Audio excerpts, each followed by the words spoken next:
आज हम म्यांमार में हैं और आज हमारे साथ एक बेहद ही खास मेहमान हैं।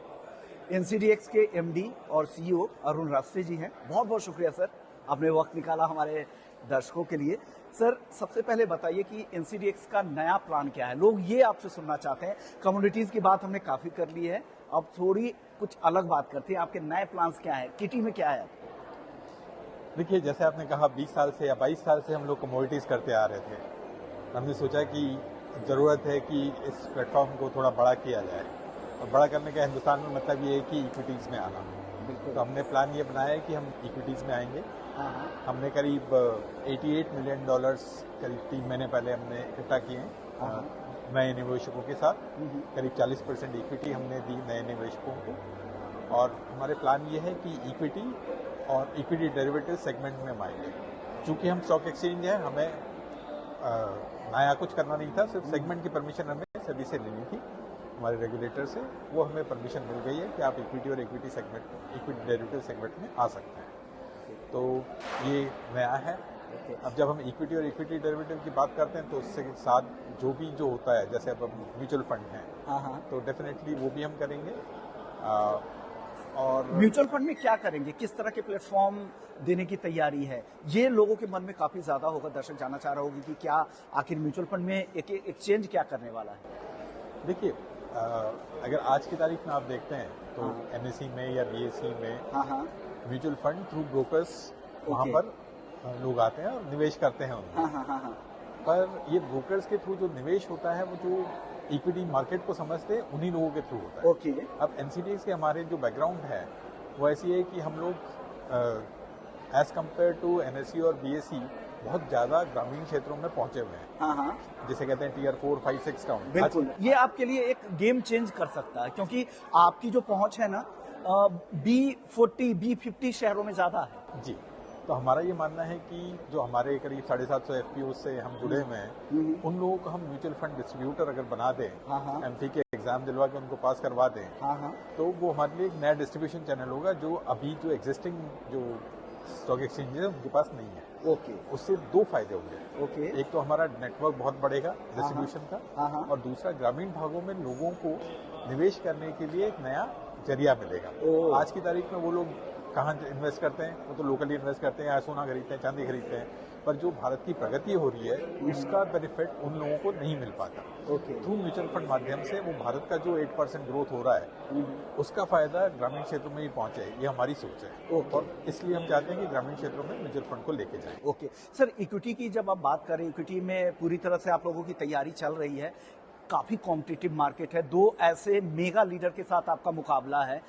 क्या आप अलग स्पेस किस तरह से तैयार करेंगे, आपकी स्ट्रेटजी क्या होगी? क्योंकि बॉम्बे स्टॉक एक्सचेंज और नेशनल ऑलरेडी उन मेंबर्स के लिए आसान नहीं होगा वापस लाना। क्या आप नए मेंबर्स को लाएंगे, और या वहां से भी कुछ स्विच होकर यहाँ पर आपके प्लेटफॉर्म पे आएंगे, और क्यों आएंगे इस प्लेटफॉर्म पे, ये भी तर्क क्या रहेगा? देखिए, भारत में अगर आप पिछले 5 सालों में देखते हैं तो हर साल 2 करोड़ नए इन्वेस्टर आ रहे हैं जो इक्विटी मार्केट में इन्वेस्ट करते हैं। नए यूथ आ रहे हैं। अगर हर साल 2 करोड़ आ रहे हैं जो इक्विटी और म्यूचुअल फंड में इन्वेस्ट करती है, अगर आप उसको कंपेयर करते हैं अमेरिका से, जहां करीब 50% पॉपुलेशन जो है जो इक्विटी और म्यूचुअल फंड मार्केट में है, तो इसका मतलब है कि आज के जो मार्केट है उससे 3 गुना बढ़ने का स्कोप है।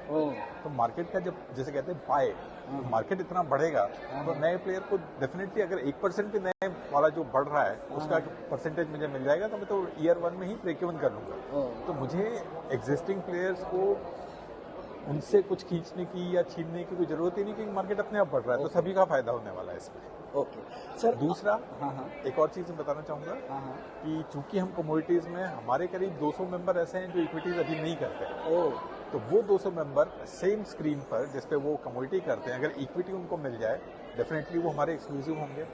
तो वो हमारे लिए नया स्कोप है। तीसरा, जैसे कि हमने बताया कि चूंकि हम ग्रामीण क्षेत्रों में पहले से पहुंचे हुए हैं, वो डिस्ट्रीब्यूशन चैनल हम डेफिनेटली यूज करेंगे। तो हम नए लोगों को ज्यादा जोड़ेंगे बजाय इससे कि उस मार्केट को तोड़ने की कॉम्पिटिशन को तोड़ने की। तो इस मार्केट को और आप एक्सपैंड करेंगे तो अपने बेस के जरिए, अपने पुराने क्लाइंट्स के जरिए जो भी इक्विटी साइड में नहीं रहे हैं। सर, एग्री कमोडिटी से क्या आपका भरोसा उठता जा रहा है क्या? सीधा सवाल सर। पहली चीज तो ये है कि एग्री कमोडिटी हमारी पहचान है, और आदमी अपनी पहचान को कभी धूमिल नहीं होने देता। तो हम कभी भी एग्री कमोडिटी को नहीं छोड़ेंगे। और मैं जब जिस दिन अपने बोर्ड के पास गया था उस दिन मैंने यही कहा था कि अगर हम कमोडिटी तो चलाते ही हैं और इक्विटी भी क्रैक कर लेते हैं तो हम ऐसे यूनिक एक्सचेंज होंगे जो दो सेगमेंट को एक साथ चला रहे हैं, बहुत सक्सेसफुली चला रहे हैं। Okay. तो हमारी Unique एम्बिशन तो ये combination है, होगा। मतलब एम्बिशन हमारी ये है कि हम दोनों को सक्सेसफुली चलाएं। ओके सर, आने वाले समय में कुछ नए कॉन्ट्रैक्ट्स जिनको लोगों को इंतजार करना चाहिए, इक्विटी की बात हो गई, म्यूचुअल फंड की बात हो गई, एग्री या नॉन एग्री में कमोडिटी साइड में कुछ नए कॉन्ट्रैक्ट्स भी आने वाले हैं क्या? जी, अगर आपको याद हो तो हमारे पास पेपर का कॉन्ट्रैक्ट होता था किसी लीगल केसेस के कारण करीब 10 साल पहले उसको हमें सस्पेंड करना पड़ा था। हम उसको रिलॉन्च कर रहे हैं कि जितने लीगल केसेस थे एक को छोड़ के सब खत्म हो गए। ओके। तो हम पेपर को रिलॉन्च कर रहे हैं बहुत जल्द। इस वक्त हम आलू पर स्टडी कर रहे हैं। ग्वार कोरमा हमारा एक प्रोडक्ट है, वो शायद अगले महीने हम लॉन्च कर देंगे। वाह, तो 3 प्रोडक्ट तो इसी साल कोशिश करेंगे लॉन्च करेंगे। पहले हमने एक बात की थी वेदर प्रोडक्ट की, तो उस पर काम चल रहा है बड़े जोर शोर से आईआईटी बॉम्बे और आईएमडी के साथ मिलकर। आईआईटी बॉम्बे ने फर्स्ट प्रोटोटाइप उस प्रोडक्ट का हमें प्रेजेंट किया है, उस पर थोड़ा काम चल रहा है। कोशिश करेंगे कि मानसून के पहले उसको भी लॉन्च करें। मैं हूं म्यांमार में, इटिनाउ स्वदेश की टीम म्यांमार पहुंच गई है और आज हमारे साथ म्यांमार में एक कारोबारी है, इंडियन ओरिजिन के कारोबारी है, लेकिन म्यांमार में लंबे समय से रह रहे हैं और इनका एग्री में काफी ज्यादा ट्रेड होता है, एक्सपोर्ट इंपोर्ट का भी काम है, लोकल ट्रेड भी है और यहाँ के मार्केट को, यहाँ के मूड को बखूबी पहचानते हैं। श्याम नरसरिया जी है, बहुत बहुत शुक्रिया श्याम जी, आपने वक्त दिया और हमारे दर्शकों को आज गाइड करेंगे। सबसे पहले हमारा जो ट्रेड रिलेशन है एग्री कमोडिटीज को लेकर म्यांमार से क्या है, हम म्यांमार में क्या इंपोर्ट हिंदुस्तान से होता है और यहाँ से क्या एक्सपोर्ट होता है, पहले ये दर्शकों को बताइए। एग्री जो एग्रीकल्चरल प्रोडक्ट है उसमें मेन म्यांमार से उड़द और तूर का एक्सपोर्ट होता है क्वांटिटी में। और भी कई तरह के आइटम हैं, जैसे चना कुछ क्वांटिटी जाता है, राजमा जाता है, ब्राउन बीन्स है, ऐसे टोटल 18 तरह की अलग अलग दालें हैं जो म्यांमार से इंडिया जाती हैं। ओके, एक्सपोर्ट होती है। एक्सपोर्ट होती है। लॉजिस्टिक के हिसाब से म्यांमार क्या ऐसी जगह पे है जहाँ पे इंडिया को फायदा हो? बिल्कुल, लॉजिस्टिक के हिसाब से म्यांमार सबसे करीबी देश है, निकटतम पड़ोसी है, तो इससे इंडिया को बहुत ज्यादा एडवांटेज है। 3 दिन में इंडिया के किसी भी ईस्टर्न पोर्ट में, जैसे चेन्नई, कलकत्ता, वाइजैक, कोई भी कार्गो म्यांमार से लोड करो तो पहुंच जाता है। तो ये एक तरह से इंडिया का एक्सटेंशन ही है। तो निकटतम पड़ोसी होने के कारण म्यांमार को ये एडवांटेज हमेशा रहेगा। ओके, और इंडिया से इंपोर्ट क्या क्या करती है म्यांमार? इंडिया से मुख्यतः फार्मास्यूटिकल दवाइयां इंपोर्ट करती है और स्टील प्रोडक्ट्स, कुछ कंस्ट्रक्शन मटेरियल ही इंपोर्ट होता है। सर, म्यांमार और इंडिया के ट्रेड में कुछ बड़े चैलेंज जो आपको दिखते हैं?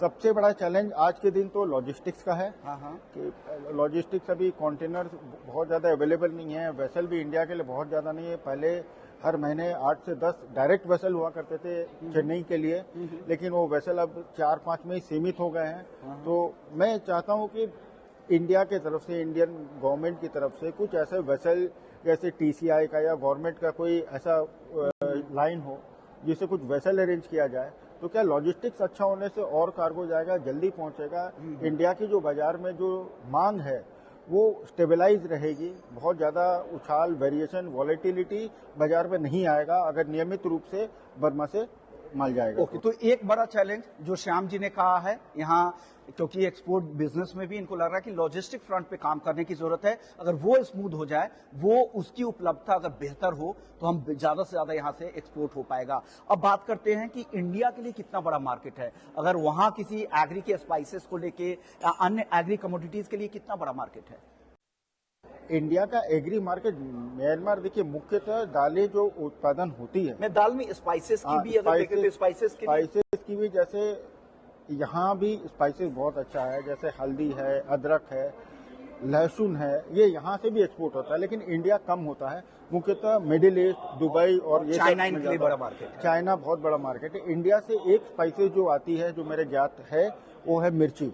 अच्छी क्वालिटी की मिर्ची साउथ इंडिया से 2-3 वैरायटी की आती है, उसका अच्छा खपत था, लेकिन फिलहाल ये थोड़ा कम आ रहा है। बर्मा में थोड़ा लाइसेंस, इंपोर्ट लाइसेंस का इशू है, तो पिछले 2 साल से वो इंपोर्ट कम हो रहा है। अदरवाइज मिर्ची का बहुत अच्छा इंडिया से डिमांड रहता है। यहाँ की जो पॉलिटिकल जो पॉलिसीज हैं उन क्या वो इंडिया के लिए फेवरेबल हैं? बहुत फेवरेबल है। गवर्नमेंट जो है यहाँ की एक्सपोर्ट के लिए बहुत ज़्यादा फेवरेबल है। कोई भी चीज़ आपको यहाँ से इंडिया या और भी कोई देश एक्सपोर्ट करना है तो गवर्नमेंट का साथ रहता है। इनकी एक्सपोर्ट पॉलिसी बहुत क्लियर है, बहुत सरल है। कोई भी सर्टिफिकेट तुरंत मिल जाता है, लाइसेंस तुरंत मिल जाता है। तो गवर्नमेंट का बेसिकली एक्सपोर्टर्स को यहाँ से एक्सपोर्ट के लिए बहुत सपोर्ट है। किसी भी चीज़ में कोई रुकावट नहीं है। और कोई मैसेज या कुछ ऐसी चीजें जो आपको लग रहा है कि चैलेंजेज या अपॉर्चुनिटीज है जो शेयर करना चाहते हैं हमारे पॉलिसी मेकर्स को? एक पॉलिसी मेकर्स को एक सबसे बड़ा जो चैलेंज है कि पिछले कुछ वर्षों में हमने देखा कि इंपोर्ट पॉलिसी में इंडिया के बहुत फेरबदल रहा है। हालांकि पिछले 2-3 सालों से ओजीएल ओपन जनरल लाइसेंस की पॉलिसी गवर्नमेंट ने अपनाई है, जो कि बहुत अच्छा है। व्यापार भी बढ़ा है, पिछले 3 सालों में लगभग 10% हर साल बढ़ा है। तो आज जैसे मैडम निधि खरे से भी हमने निवेदन किया कि ओजीएल की पॉलिसी बरकरार रखें ताकि दोनों देशों के बीच में आयात निर्यात बढ़ता रहे। और जैसे कि आज भारतीय राजदूत ने भी कहा कि रूपी ट्रेड करना चाह रहे हैं हम। तो रूपी ट्रेड भी तभी संभव है जब इंडिया की जो पॉलिसी है इंपोर्ट ओपन जनरल लाइसेंस की रहेगी, तो हम रूपी में भी आगे काम होते देख सकते हैं कि रूपी चैट, बर्मा की जो करेंसी चैट है और इंडिया रूपी, उसमें भी डायरेक्ट डीलिंग देख सकते हैं। उससे काम और बढ़ेगा। ओके तो एक स्टेबल पॉलिसी है और long term policy. Okay, stable policy, long term policy, logistic support जैसी तमाम चीजें हैं। तो एक आपके नेबरिंग कंट्री से बेहतर यहाँ पर हो सकता है। डायरेक्ट फ्लाइट्स भी यहाँ पे काफी कम है, उसके पीछे वजह क्या? हम पहले तो काफी डायरेक्ट फ्लाइट्स हुआ करती थी। पहले रोज की एक डायरेक्ट फ्लाइट थी इंडिगो की, लेकिन अभी इंडिया की सिर्फ एकमात्र एयर इंडिया है जो सप्ताह में सिर्फ एक दिन आती है, बुधवार को। लेकिन म्यांमार की जो एयरलाइन है उसकी फ्लाइट है सप्ताह में 3 दिन कलकत्ता, 3 दिन दिल्ली जाती है, 1 दिन चेन्नई जाती है। तो जैसे जैसे व्यापार बढ़ेगा, भारतीय राजदूतावास भी बहुत काम कर रहे हैं उस पर। नए नए बिजनेस अपॉर्चुनिटी, नए डेलीगेशन, जैसे कि अभी भी हम देख रहे हैं इंडिया से करीब 200 के ऊपर लोग आए हैं। तो जरूर इससे व्यापार बढ़ेगा और फ्लाइट भी बढ़ेगा। तो हम तो यही चाह रहे हैं कि रोज इंडिया कम से कम एक फ्लाइट हो, तो व्यापार लोग का आना जाना लगा रहेगा, तो व्यापार भी बढ़ेगा। तो मैं आगे कुछ 6 महीने साल भर में डेफिनेटली देखता हूँ कि म्यांमार से व्यापार बहुत अच्छा होगा। इंडिया म्यांमार का रिलेशन भी बहुत अच्छा हो रहा है। दोनों सरकारें एक दूसरे में काफी साझा बहुत सारे काम, बहुत सारे प्रोजेक्ट में काम कर रही है। तो डेफिनेटली फ्लाइट भी बढ़ेगा और व्यापार भी बढ़ेगा। बहुत बहुत शुक्रिया श्याम जी, आपने वक्त निकाला और हमारे पॉलिसी मेकर्स को भी और दर्शकों को भी बताया कि किस तरह का सिनेरियो म्यांमार और इंडिया के ट्रेड रिलेशंस को लेकर है और क्या करने की जरूरत है, कौन से बड़े रिस्क और चैलेंजेस है और अपॉर्चुनिटीज क्या है। बहुत बहुत शुक्रिया आपका। Thank you so much sir, thank you. मैं म्यांमार में हूँ, यांगून में, और आज हमारे साथ एक खास मेहमान है। इंडियन कारोबारी है, लेकिन इनका एक्सपोर्ट का काफी ज्यादा काम है। एक्सपोर्ट में भी अगर हम बात करें तो मेज के एक बड़े प्लेयर के तौर पे ये जाने जाते हैं। बेंगाली कमोडिटीज प्राइवेट लिमिटेड के फाउंडर हैं, बड़े एक्सपोर्टर है, और फीओ जो federation of Indian export organisations है उसके पूर्व चेयरमैन भी रह चुके हैं। बहुत बहुत शुक्रिया बेंगाली जी, काफी लंबे समय के बाद आपसे बातचीत हो रही है। नमस्कार। और वो भी म्यांमार में आप मिल गए। शुरुआत मेज के प्राइस आउटलुक से कर लेते हैं सर। मक्के को लेकर क्या मौजूदा ट्रेंड क्या लग रहा है, किस तरह के प्राइस आउटलुक आप देख रहे हैं? मक्का के लिए ऐसा है, अभी मक्का का प्रोडक्शन अपने लास्ट 5 ईयर में इंडिया का प्रोडक्शन 44 मिलियन टन हो गया, जो 5 साल पहले 24 मिलियन टन था। तो प्रोडक्शन में बहुत बड़ा जंप आया है। और यील्ड अपने इंडिया के क्रॉप की यील्ड काफी बढ़ गई है। यील्ड, जमीन उतनी नहीं बढ़ी है, जस्ट अपन सोचते कि जमीन बढ़ गई है, जमीन नहीं बढ़ गई है, यील्ड काफी बढ़ गया है। ये इथेनॉल का प्रोस्पेक्ट देख करके सभी फार्मर ट्रेडर सब उत्साहित होकर मक्का लगाए थे। लेकिन अभी चूंकि इथेनॉल के अंदर में चावल कंपलसरी कर दिया 50%, उसके बाद इथेनॉल की बाइंग भी जो है गवर्नमेंट के हिसाब से थोड़ी रिस्ट्रिक्टेड। इनफैक्ट सब इथेनॉल कंपनियां जो है वो 50% प्रोडक्शन ही बेच पा रही है। तो इस बोल करके पिछले जो 4-5 महीने से पूरा मक्के के प्राइस पे दबाव बना हुआ है। नीचे में जो मंडियां, एमपी की मंडियां 1500 1400 बिक गई थी, वो अभी 1700 के आसपास, 1600-1700 के लेवल पे है। और अभी भी अपने अगर देखेंगे तो मक्का का स्टॉक सफिशिएंट है। जब खरीफ की क्रॉप आई थी उस समय अपने पास 5 मिलियन टन का कैरी ओवर था, और खरीफ प्रोडक्शन हम लोग करते हैं करीबन 26-27 मिलियन टन। तो टोटल अपने पास हो गया 32 मिलियन टन। अपना कंजम्पशन 23 से बेसी है ही नहीं। ओके, तो क्या लग रहा है प्राइस अभी बहुत कमजोरी रहेंगे, कमजोरी रहेंगे, दबे हुए और भी रहेंगे, गिर सकते और इसमें गिरने की जगह कम है, लेकिन बढ़ने के चांसेस कम है। ओके सर, एक वर्निंग इश्यूज पे बात कर लेते हैं, वो है बांग्लादेश को लेकर जिस तरह के ट्रेड को लेकर इश्यूज चल रहे हैं, क्या लग रहा है, क्या कुछ वहां पे इम्प्रूवमेंट है? अभी एक्सपोर्ट की, भारत से एक्सपोर्ट की क्या स्थिति है बांग्लादेश में? अभी बांग्लादेश का ट्रेड पिछले जो ईयर अगस्त में जब ये गवर्नमेंट गिरी थी, उसके बाद से हमारे इंडिया का एक्सपोर्ट 60% डाउन है। ओ, पर डे जो 1600 ट्रक एक्सपोर्ट होते थे बांग्लादेश के लिए, अभी करीबन 700 एक्सपोर्ट हो रहे हैं। ओके, तो काफी गिरावट आई है। हमारे यहाँ से रेलवे रेक पर मंथ 130 रेलवे रेक जाती थी, जो अभी 32 रेलवे रेक्स जाती है। ओके। बाहर से माल जाता था, वो एक नहीं के बराबर है। तो करीब करीब समझिए 50% से ज्यादा डाउन है। आगे आपकी क्या बता, क्योंकि आपने बांग्लादेश में खुद एक्सपोर्ट किया है, वेल कनेक्टेड है, मुझे कई बार आपसे बांग्लादेश को लेकर बातचीत करनी होती तो आपसे भी हमने काफी कांटेक्ट लिए हैं। क्या लग रहा है आने वाले समय में कुछ स्थिति सुधार होती दिख रही है, या अभी जब तक कोई नई और सरकार जो इंडिया के फ्रेंडली हो वो नहीं बनेगी तब तक इस तरह के चैलेंजेस रहेंगे? यूनूस साहब, आपको नहीं लग नहीं रहे हैं कि भारत के फ्रेंडली होने वाले हैं? ये आप सही बोल रहे हैं। यूनुस साहब किसी भी हालत में भारत फ्रेंडली नहीं हो सकते हैं।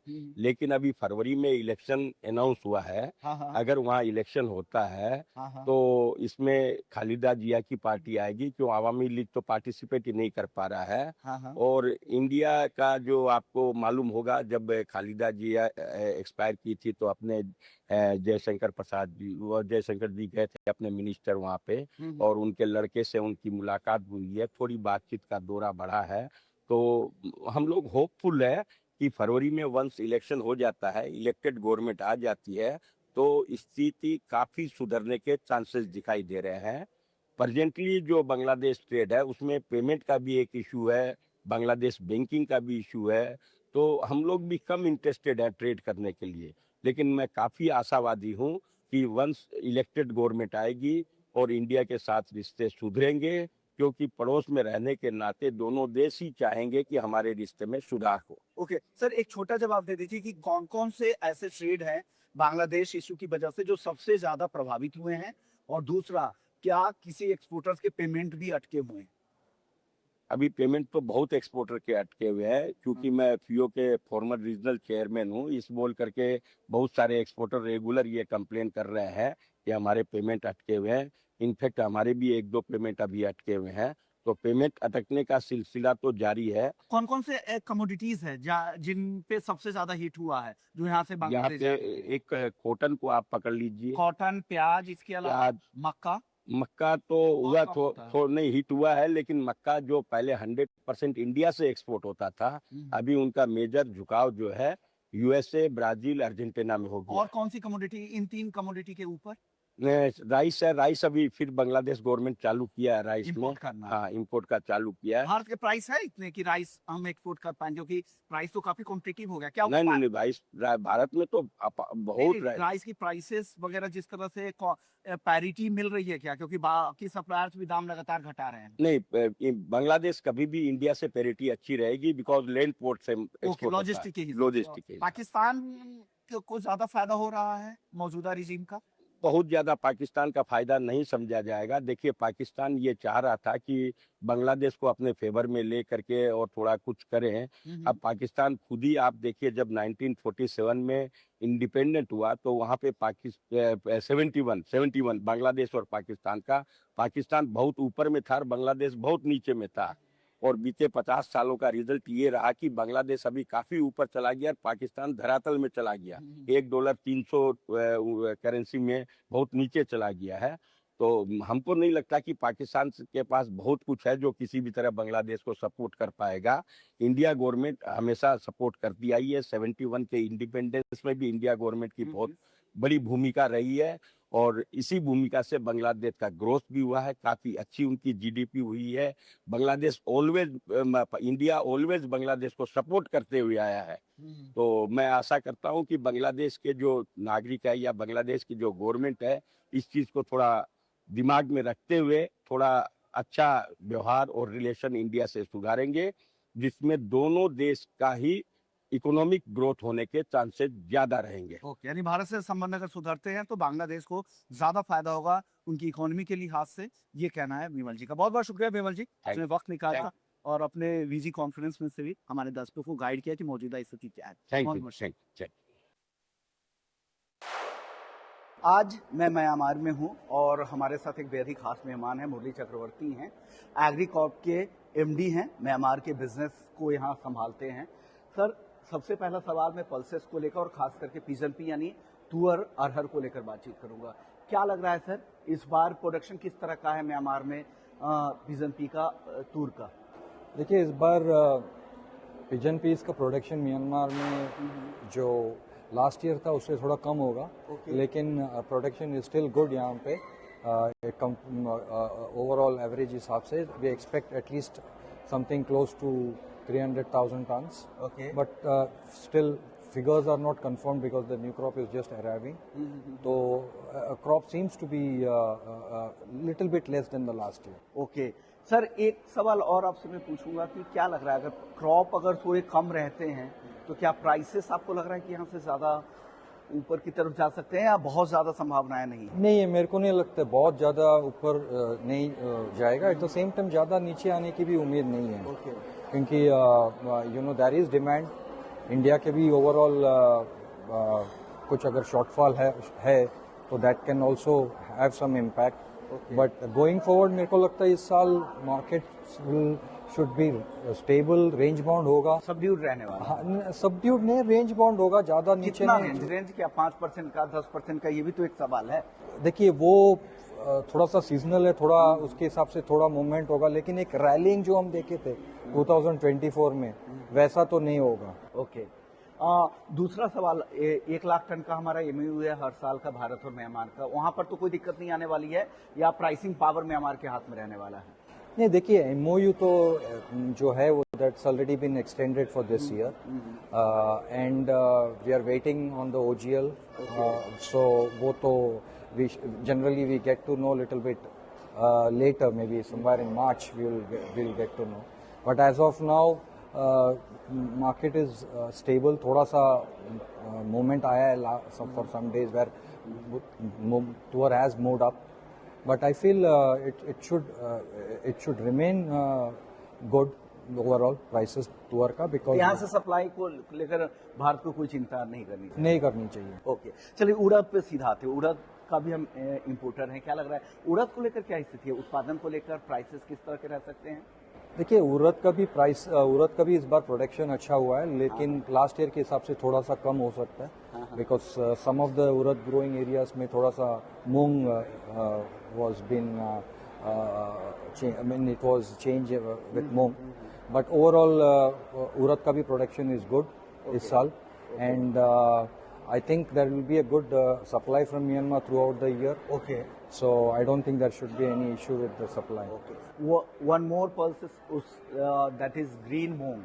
मूंग की मैं बात कर रहा हूँ। ग्रीन मूंग को लेकर क्या सप्लाई की क्या स्थिति है और प्राइसेस किस तरह के रहेंगे ग्रीन मूंग? देखिए, ग्रीन मूंग एक्चुअली इंडिया तो अभी सेल्फ सफिशिएंट है, in India is not importing. India तो बैन करके रख मूंग इज बैंड फॉर इम्पोर्ट्स। तो बेसिकली मूंग का प्रोडक्शन अच्छा हुआ है इस साल। We expect it to be more than last year, क्योंकि लास्ट ईयर मूंग का प्राइसेस अच्छे थे। प्राइसेस यहाँ पर दबे रहे, सप्रेस ही रहेंगे मूंग के लिए। हाँ। नहीं, मूंग का देखिए डिपेंड्स ऑन चाइना मार्केट, तो वील हैव टू वेट अभी, बिकॉज म्यांमार से सबसे ज्यादा सब्सटेंशियल मात्रा में तो वहीं पे चाइना है। वहाँ पे जाता है। About 70% ऑफ म्यांमार मूंग गोज टू चाइना। ओके, चने को लेकर क्या है सर? मैं देसी चिकपीस की बात कर रहा हूँ। देसी चिकपीस अभी फरवरी में उसका जो न्यू क्रॉप, फरवरी मार्च में न्यू क्रॉप आना चाहिए। बट एक चीज आप देखे होंगे लास्ट फ्यू इयर्स में कि जो चना है इतना एक्सपोर्ट नहीं होता, क्योंकि local consumption itself is quite high. तो थोड़ा एक्सपोर्ट्स होता है to different markets, but that is relatively a smaller volume. Okay, और सर अब आखिरी सवाल होगा लेंटिल को लेकर क्या उम्मीदें बन रही है? देखिए, लेंटिल म्यांमार में प्रोडक्शन तो होता है, बट ना के बराबर है, बहुत कम है। थोड़ा सा प्रोडक्शन होता है। ग्लोबल आउटलुक कैसा दिख रहा है लेंटिल का? I think global outlook lentils, as you know, it's one of the most common item. तो इसका Prices has already stabilized. stabilized. The lowest prices. we Correct. So it's a in good India season only. for expected to be for lentils.